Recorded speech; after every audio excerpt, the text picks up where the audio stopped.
going to discuss the external environment. As we talked previously, and when we spoke about the internal environment, I discussed how the internal environment deals with strengths and weaknesses. And it's here in the external environment that we'll talk about opportunities and threats. And so when we think about the opportunities and threats, we're going to look outside the company. Right? What are the opportunities that are out there? What are the threats that are out there? Now, we have some frameworks to help with this, thankfully. Okay? And to help you understand and appreciate the importance or the helpfulness of these frameworks, I'll ask you to think about this. What are the major opportunities and threats for Ford Motor? What are the major opportunities and threats for Apple? What are the major opportunities and threats for Tesla? And so if I asked you a question like that, you would, if you're like me anyway, you would sit back and you start thinking about, how do I even organize my thoughts when it comes to this? Well, you pick one opportunity from over here and you pick a threat from over here, and it's really hard to systematically think about all the opportunities and threats. And so the frameworks that we're going to discuss today give you a way to organize your thinking, right, in terms of what are the opportunities and what are the threats. And that is the overall purpose of the external environment and analyzing the external environment. So the first part of the external environment is the general environment. And here it's called the external environment, but some books call it the general environment. And there are different categories in the external environment or general environment. And some textbooks will refer to this as pestle analysis, and it's because if you look, little P, E, S, T, E, L, where you go around the circle, analysis, some books won't call it that. They'll have a slightly different terminology for it. But the idea behind this is that there are different forces in the external environment that impact all industries. Every single one, maybe in different ways, but they impact all industries. So let's think about some examples. So, for example, in the economic portion of the external environment, you can think about interest rates affecting every industry, right? GDP of a country influencing every industry. It doesn't mean they influence them the same way, but they influence them. Sociocultural, okay? What are the different tastes and trends that are in society? They influence all industries, right? This can deal with demographic changes. It can deal with just plain old tastes. They influence all industries. Again, perhaps in different ways. Technological component, right? As technology increases, right, and we have new products, new services, new ways to deliver products and services based on technology, it influences all industries. Ecological is we have new thoughts about the environment. And some textbooks won't call this ecological, we'll call it environmental. As we have new ideas about the environment, we want to protect the environment. That influences how industries operate. Political and legal are somewhat tied together along with ecological in terms of there could be new rules or laws or regulations that impact different industries. Okay? It could be about tax rates, it could be about interstate commerce, it could be about international trade. All of these things would influence all industries. Again, not the same, but they would influence all industries in some way, right? These different forces. Now, let me just use an example of the personal computer industry.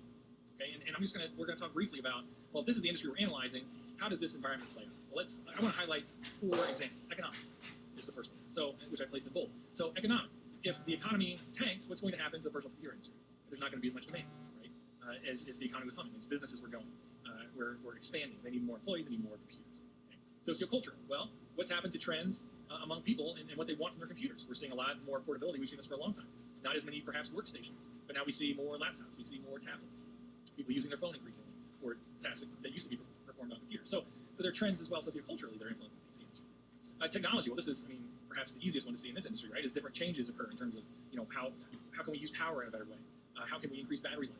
How can we increase or enhance the display of the computers? All of these trends influence the personal computer industry. And then finally, ecological, is people are thinking more about the environment than ever before.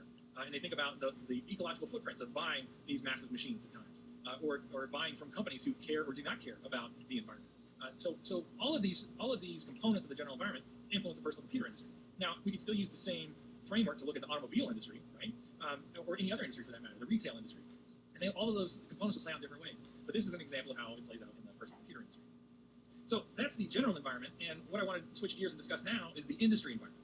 And this is perhaps one of the most famous frameworks in all of strategy. Right? Does that make you excited? Yeah, I hate to oversell it, but Porter's 5 Forces is one of the frameworks that really built the field of strategy. And the framework was designed to look at the overall attractiveness of an industry. And so, again, this is an important point. We're not looking at this for an individual firm. Right? We're looking at this for an industry. And so this doesn't tell us about Apple or Dell, but it does tell us about the entire industry. So I want to go briefly through these 5 forces. And I want to highlight the fact that every textbook will devote a great deal of attention to this model. I'm not going to go through every single factor that influences each one of these forces. You can read faster than I can talk. And instead, I just want to show you briefly how this model comes into play. So I'm going to start with the buyer power. Okay, so think about your industry. Do you want buyers from your industry to have a lot of power? No, you don't, right? Because buyers want what? They want the best product for the cheapest price. And if we're selling something, that's not what we want our buyers to look like. So what gives them power? Well, let's say they're concentrated. Okay, there are a lot of buyers together that have come together and they're buying in large quantities. Okay, or one buyer amounts for a large quantity, or a large proportion. What else increases buyer power? Well, if the products in your industry are standardized. If you're selling pencils, right, it's hard to differentiate them. Buyers have a lot of power because they can choose, right, from different suppliers. Let's look at the opposite end, where we talk about suppliers. Right? Suppliers are just the opposite of buyers. What do they want? They want to give you or your industry the least, right, for the most in return. That's just what they want. And again, we don't want them to have a lot of power. And so we can think about things like how differentiated, right, are the products that they're selling. Can we choose from them, from different suppliers? If they're very differentiated and they're very large, it's going to be hard to have a lot of power. Switching costs is another one. Can we switch easily from one supplier to another? That gives them more power. It gives more power if we cannot switch easily. Rivalry is the one in the middle, perhaps the easiest to understand. When there's a lot of rivalry, the industry is not very attractive. So how many competitors are there? Are there a lot of competitors? Are they evenly matched?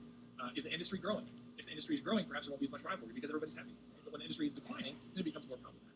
So we can also talk about the threat of new entrants. So think about, you're operating a business. Do you want new entrants to come into your industry?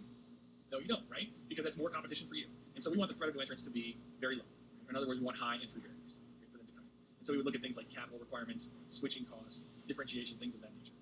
And then finally, we have what's called the threat of substitutes. Now, this is a tricky one, right? This is a tricky one, but you have to think about function.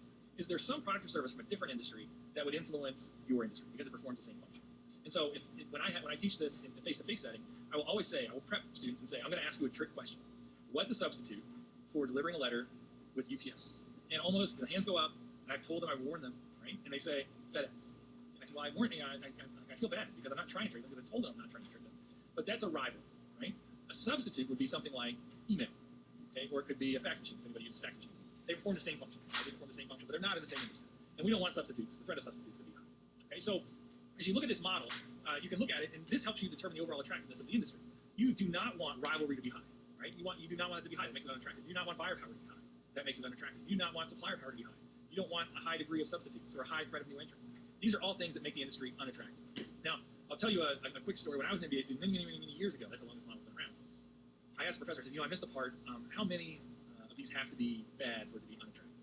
I'll never forget, because he just kind of like, put his head in his hands, like, no, I mean, that's not what I said. And I felt bad, I guess it was a stupid question. But the point of the story is that there's no like one answer, like a 2 is good or a 3 is bad. This is a framework that can help you to figure out the attractiveness of your industry. There's never going to be a right answer, right? This just helps you get toward a better answer about how attractive or unattractive an industry can be. So just like the last example with the general environment, the external environment, I want to just give you an example of the personal computer industry. And we can go through each one of the forces, and we can talk about rivalry, for example. When the computer industry started, there weren't many rivals. It was IBM and it was Apple, right, for a very long time, maybe Commodore. There was not rivalry. And then as the industry grew, more and more rivals came in. It became horrible, which is related to the threat of new entrants, right? And this was a really bad deal for the PC industry. What about suppliers? Well, again, as the PC industry became more and more advanced, it became clear that there were 2 different sets of suppliers. Right? You had Microsoft and Intel, then you had everyone else. And everyone else, right, had very little power. Okay, so RAM, it's not differentiated, right? And so computer manufacturers could look at different suppliers and pick the lowest price. But for some reason, Intel and Microsoft were able to have a lot of power. Why is that? Well, 2 different reasons, right? Let's talk about them. Microsoft developed this operating system known as Windows, which you see in some of these computer screens right here. And as it turns out, this is a very important supplier. Right? Why is that? Because customers don't want to switch from Windows. Right? Now, not all of you, some of you are on Macs and so forth, but when you're on Windows, you know how everything works, and you do not want to change. Even though there are free alternatives out there, like Linux. I still know what Linux is. I don't want to touch it. I'm scared of it. And that's something that we have to think about, or what are the switching costs? Well, let's talk about Intel. Okay, Intel, why did it have so much power? Well, first of all, they had the technology. They had the best chips. Okay? And also, they had the marketing. Right? Dun, dun, dun, dun. What does that mean? That means Intel's inside. Right? And when Intel is inside, everything's going to be all right. And what do they let us to believe as customers? When Intel is not inside, like this computer's going to start smoking, it's going to break. We cannot have that. We must have Intel inside. And so you see, for 2 different reasons, the first, Microsoft, switching costs. The second, with Intel, you see marketing and you see technology. Okay? They dominated as suppliers. And how did that play out? Well, actually, at one point in the computer industry, Microsoft and Intel both made more money in terms of profits than the entire PC industry. That's crazy, right? But those are 2 suppliers of the PC industry. They had so much power, they were able to do that. Now, think to PCs. PCs are very undifferentiated, right? And so they don't have the switching costs. You go from an HP to a Lenovo to a Dell. I think I said HP. I don't even know if they're running. Or Max now, so it's hard to tell. But you get the point, right? That there's very little differentiation. Buyers. Let's talk about buyers. Well, buyers have gained more and more power over time. Think about when PCs were first introduced. People had no knowledge of computers and what they could do. Now everyone's an expert on computers. We can buy them online. We have all sorts of power. Sometimes we're buying in large groups for organizations. So we're concentrated buyers.